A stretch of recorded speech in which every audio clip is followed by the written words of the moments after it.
Nobody can prevent damages on their own. In every step of the design, installation, protection, and maintenance of underground utilities, there are people working diligently and innovatively to reduce damages. All these people need and deserve to have their stories told, which is what we do here at Planet Underground TV. Planet Underground TV is only made possible with the help of our sponsors. Intrend, HBK Engineering, and C-Scan.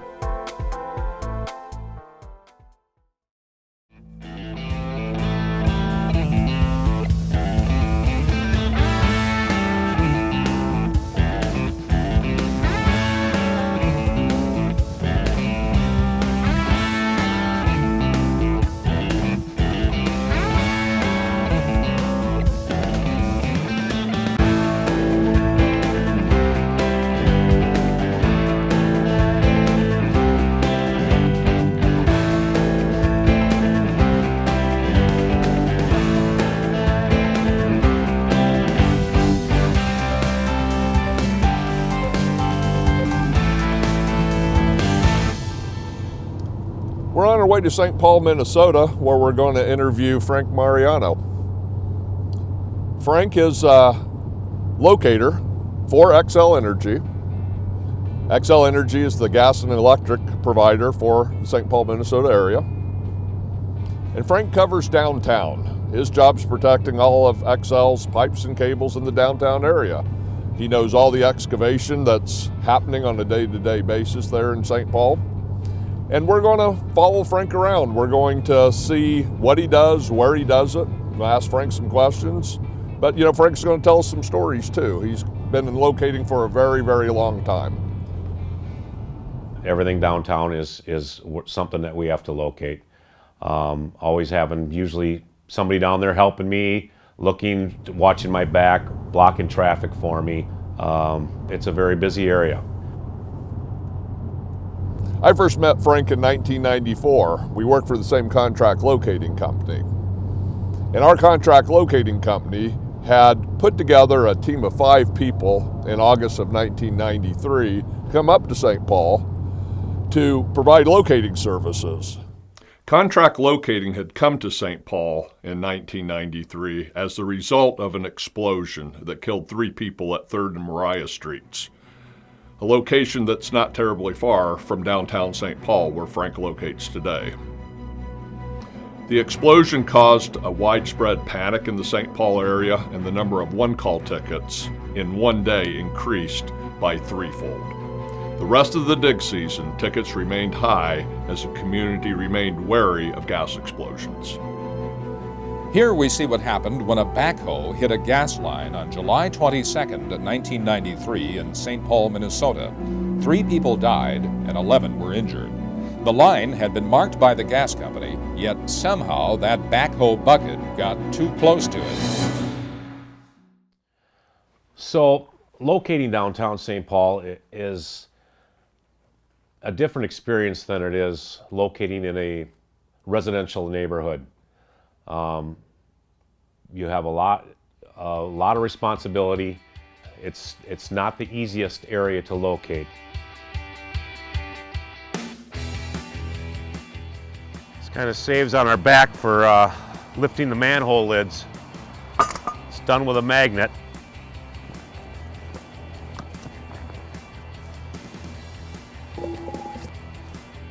And I'm going to clamp on to the primary that's in here with my hot stick and my Metrotech locator, the coupler.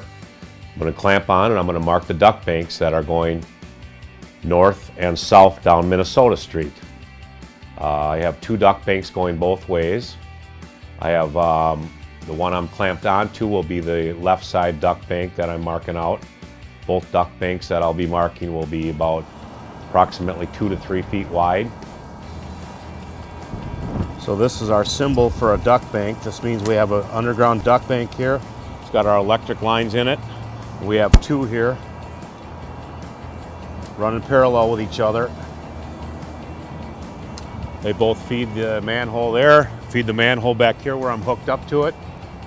Then it goes from that manhole and it's going to go right across the bridge, across Highway 94 over here. There are end of mains downtown St. Paul quite often. I would have to say there's probably end of mains pretty much every job I'm at, there's probably going to be an end of a main somewhere. They'd be nice if all the end of the mains were marked with marker balls, but of course there are some that were put in so long ago that there is not an EMS locator at the end. And in that case, if I had to find the end of that main, I would probably have a hand dig done, where they would physically dig down and find the end of the main and put an EMS ball on that for us. Some of the most effective personal damage prevention doesn't involve instruments or paint or flags. It involves communication. For the most part, every excavator that's working downtown, I'll have talked to. Even if I don't have to, I will call them up and let them know what I'm doing, what I have underground. Let them know that if they are going to be doing something around this as far as a directional drill, that I may have to come back and do a watchdog and to protect our facility. And for the most part, I have everybody's phone numbers down there. They all have mine. Contractors, I call them up and they'll answer their phone. Hey Frank, how are you? You know, so it's pretty good that we have a good relationship with everybody down that it's digging downtown. We have abandoned lines down there, and basically what I let them know, I'll let the contractor know that there may be an abandoned line here or here. You know, our maps show some up for a few years that they've been abandoned, and it's all I can do. If I do have a contractor that's digging, say we were working on, they were doing work on Jackson Street where we replaced all our gas. And then the contractor was coming through after and putting in all new water lines.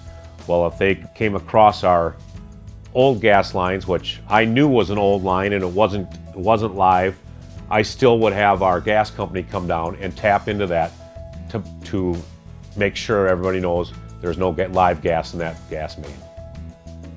When it comes to underground utilities downtown, no one is in a better position than Frank to assess what's going on. A lot of fiber jobs that are going on down there right now.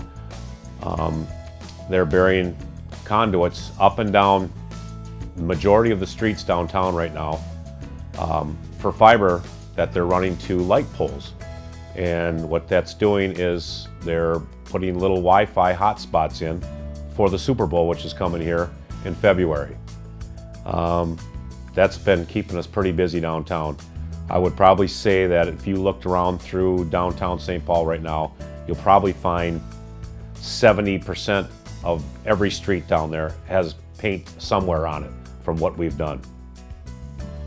It's kind of crazy.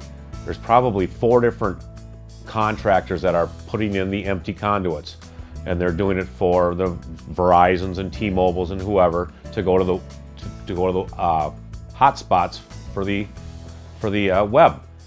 And their contractors are putting stuff in.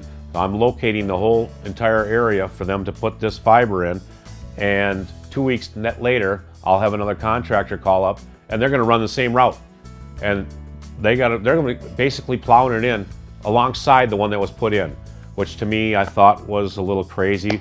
Why wouldn't you guys get together and put another pipe in with the first contractor that went through? See, downtown you don't see that happening where they get together and they're going to put everything in together. You get out in the suburbs and in the residential areas, everything's getting put in with joint trench. They got the phone, cable, gas, electric, all in the same trench in the residential areas. But you get downtown and it's just everything's, once it's been in the ground, they just don't want to take it up and put another one in, and so you're kind of stuck with everything being buried separately down there. When I worked for my previous company, Contract Locate Company, located downtown St. Paul. And it brings an interesting challenge into the locating world. Down there you've got facilities that were put in over 100 years ago. It's kind of fascinating. You have underground conduit You've got utility access tunnels. In downtown St. Paul, for instance, there's communication tunnels that run throughout all of downtown. Minimum depth on them is about 20 feet deep. They go all the way up to about 100 feet deep. It's a whole other world down there. Well, in St. Paul, we're also going to be visiting Q3 Contracting. Q3 Contracting is a underground utility service provider for gas and electric in the St. Paul area. And just like Frank, we're going to ask the people to tell us some stories. But in the end, we're going to give you a story about what's happening with damage prevention in St. Paul, Minnesota, 2017.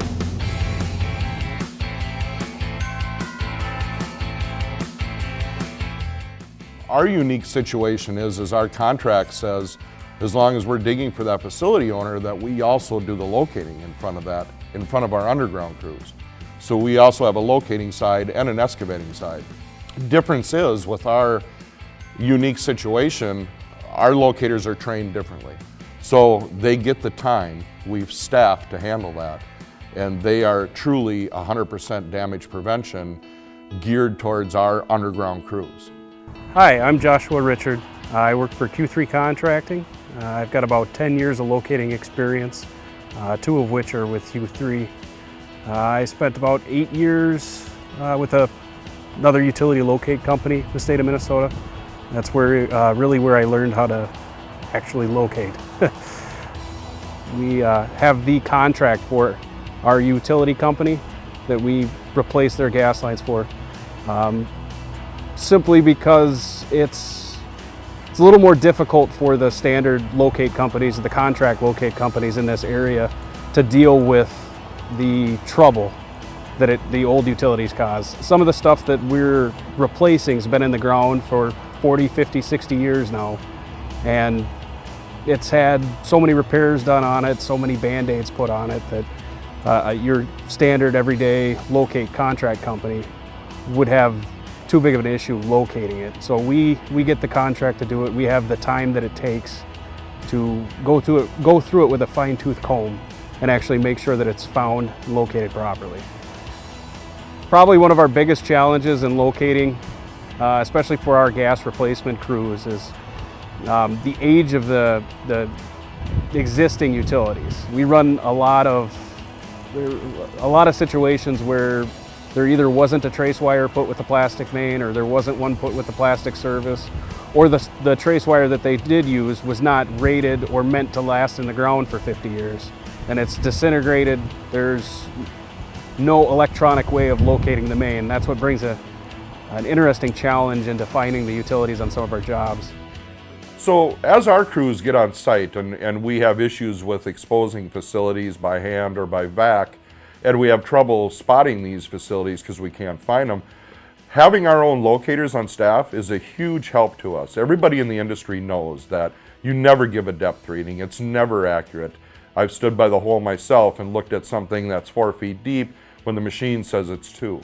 So having our own locators on site, they can come back and work with our crews and give our crews an estimate on the depth. If our crew is potholed 4 feet deep and they haven't seen the facility yet, our locators will come back, they'll hook up, they'll put their machine in the hole, and they'll say, okay, you need to go to the right a little bit. I'm reading it 6 inches deeper. That's not a guarantee, but you're getting really close to that facility. You need to dig carefully. Shift to the right a little bit more, or shift to the left. That's a huge benefit to us, to having our own locators, because we're staffed to the point that we can do that, and we can put our locators back with those underground crews to perform those extra activities that really help to prevent the damage. It's amazing what a locator learns when he works directly with construction crews. Here we are. We're out here in New Brighton, Minnesota. We're doing a gas replacement project for 165 units in a townhouse complex. There's about 300 units total. We're only doing half of them this year. It's kind of an interesting scenario here. We've got a very high density of utilities in here. There's a phone, cable, gas, and electric line to every unit, not including the main lines that cut through to feed the neighborhoods. We haven't done full restoration on it yet, but they have backfilled all the holes. and it's kind of a night and day difference from when we started. It almost looks like a disaster zone, but just from the sheer amount of utilities that are in here, there was no other way to get it done. There are no longer the differences between excavator and locator. It's now one on the same team, both with the same intention, is to not damage that facility. This is first phase of the job. All of the new gas lines have been installed. All of the old ones are still live, but they're in the process of being transferred to the new service lines. If you look around, you can see just about every inch of this space has been dug up. It was the only way to get the utilities in here with the amount of other utilities that are in our way. I think they ended up having to hand trench the whole way around this corner, all the way down through the center here just to get the main in. And that's the only way possible, the only safe way for us to do it. Well, hand digging, despite what people say, is a very tricky, it's not as easy as everybody thinks that you grab a shovel and that you can dig. We try to educate our people from a contract side that when you hand dig, to simply stick a shovel on top of a paint mark and jump on it with both feet and go into the ground, you're asking for a damage to happen. So you try to get your crews to work in a manner that you assume that everything is an inch deep and not 3 feet deep. So even removing the sod can cause a damage. So you want to get off of those paint marks, work yourself back to the paint marks, and not just dig directly on top of them. There's definitely a correct way to hand dig, and it depends on soil, and it depends on conditions, and rock, and everything else that goes around with it. In this section of phase one, it took us probably about 3 weeks just to make it through here, with the amount of potholing we had to do to verify other utilities and to find the unlocatable facilities. Just about, well, this section of the job, the current gas main that's out here is old aldelay. It's the very first form of plastic that they used out here, and they either did not put a trace wire with it or the trace wire disintegrated. And in order for us to find it, we had to dig random holes based off of old maps and try and locate the main. Once we found it, we would go along every 5-10 feet and spot the main and try and connect the dots and line it up throughout this whole section. Every single gas service out here that we installed had to be hand trenched in. The main that we were able to shoot in, we had to dig probably average of 40 potholes per shot in order to get the main in the ground safely. If we walk down here, we don't know what here is live, what here is dead, and what here got missed. But as far as it goes for actually putting the services in, we treat everything as if there's a cable in the ground and just dig that way. Always assume that you're going to find something. The locators that we've hired at Q3, I like to believe, are some of the best in the industry. Because how we pay them, I'm allowed to do that. And then retrain them to be dedicated just to our crews.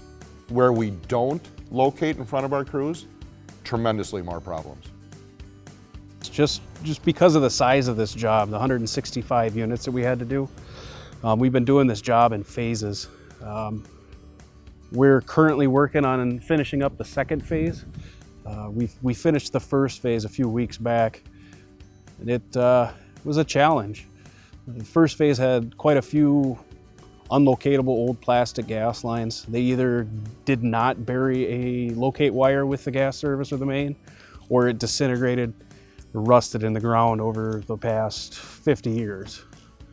Well, when you are trying to locate in an area like that, it becomes a challenge. You have to assume everywhere that you're going to dig, you're going to find something that's not supposed to be there or you can't locate. Abandoned lines in the ground cause us just a huge amount of downtime, where if we knew about them, that could change. Accuracy in locate marks, communication to our crews, all those things cause us a tremendous amount of downtime on the facilities that we aren't locating. Because here's what happens, when those locators go out there and they can spend 2 hours with that crew, they not only find the target facility they're looking for, they put marks on everything they find. So whether it's theirs or not, our underground crews know if they got a tone on something that's off the target facility. They may not know what it is, but they know there's something there. Helps our underground crews in their digging. So the information that a construction crew can obtain at the job site when employing a professional locator on the team goes right to the bottom line.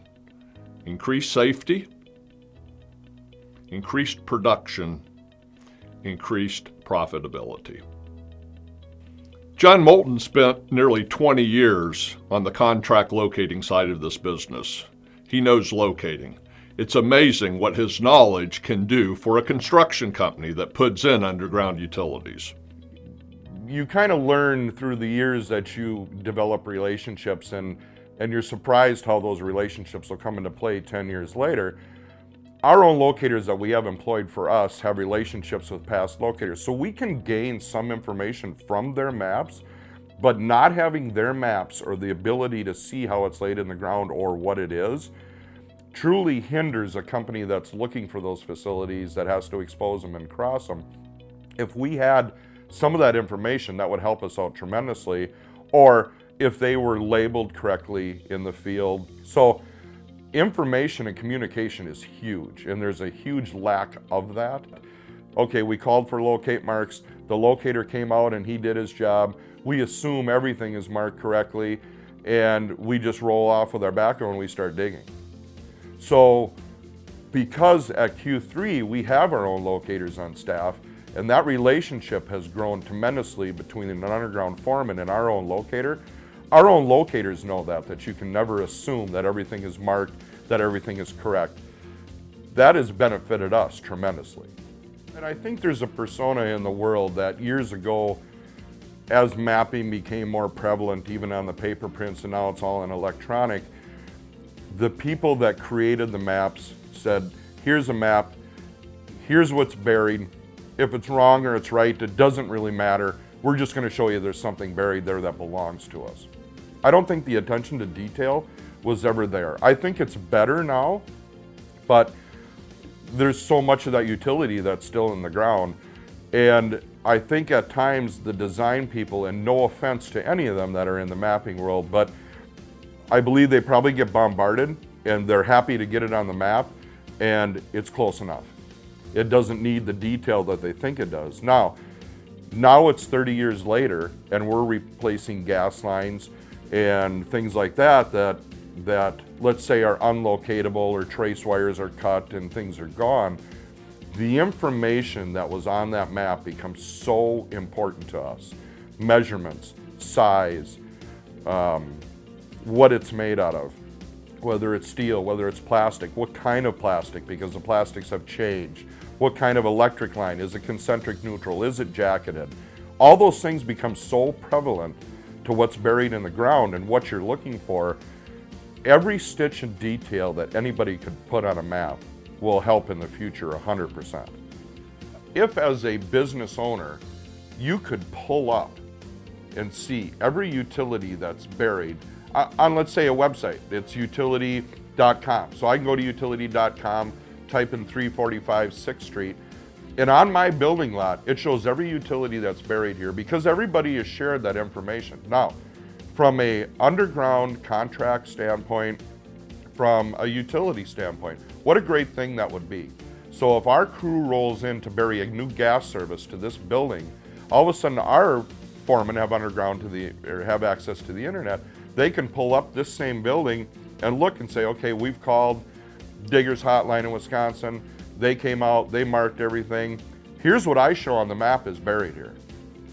And now I'm looking at the lot, and it shows that there's a fiber optic line running on the back lot line that we can't see, that isn't marked here. So whose is that? Let's call and let's get that located. From a damage standpoint, would eliminate just a tremendous amount. We actually had this problem not so long ago. Our locate ticket was correct, our streets were correct, the parameter that got called in didn't include the fiber line. We damaged the fiber line because it was not marked. We have a shortfall at Q3, and it was a fiber damage that caused me to realize what our shortfall was. So we hit a fiber line. 48 strand fiber wasn't marked. So I personally went on the site. This was about a year ago. I got on the site, and foreman on site, 20-year foreman, veteran in the industry. Crew pretty well trained. Foreman does not have damages, steady, does a good job. So when I looked at where he had the fiber cut in the hole, and he said, I don't understand where it comes from. I said, well, it comes down this pole over here, it goes over here. And he said, it goes in that pad. I said, no, that's coax pad. It goes down further into a hand hole. And I said, where's everything else that comes down? Here's three-phase, here's this, and we're figuring it all out. And he looked at me and he said, how do you know that? And I said, well, it's fiber on the pole. That's what that is. I know that because I've dealt with it for years. He said, I don't know that. And then his crew, once he started, his crew looked at me and he said, John, why don't you guys teach us this? I don't know that's a coax pad. I assumed the fiber went in there. So truly, I drove away from that site thinking to myself, we have to do a better job. This is a 20-year foreman in the field that's installed gas for 20 years, but did not understand everything he was looking at in the field. Our locators understand it all day long. We now have a process in place to train our foremen and train our underground crews by the locators how to identify these things. Things have changed in the field over time. Now, that's an excavator for 20 years in the business. If you were a local contractor and you were digging, how would you know? How would you know that's fiber coming down that pole?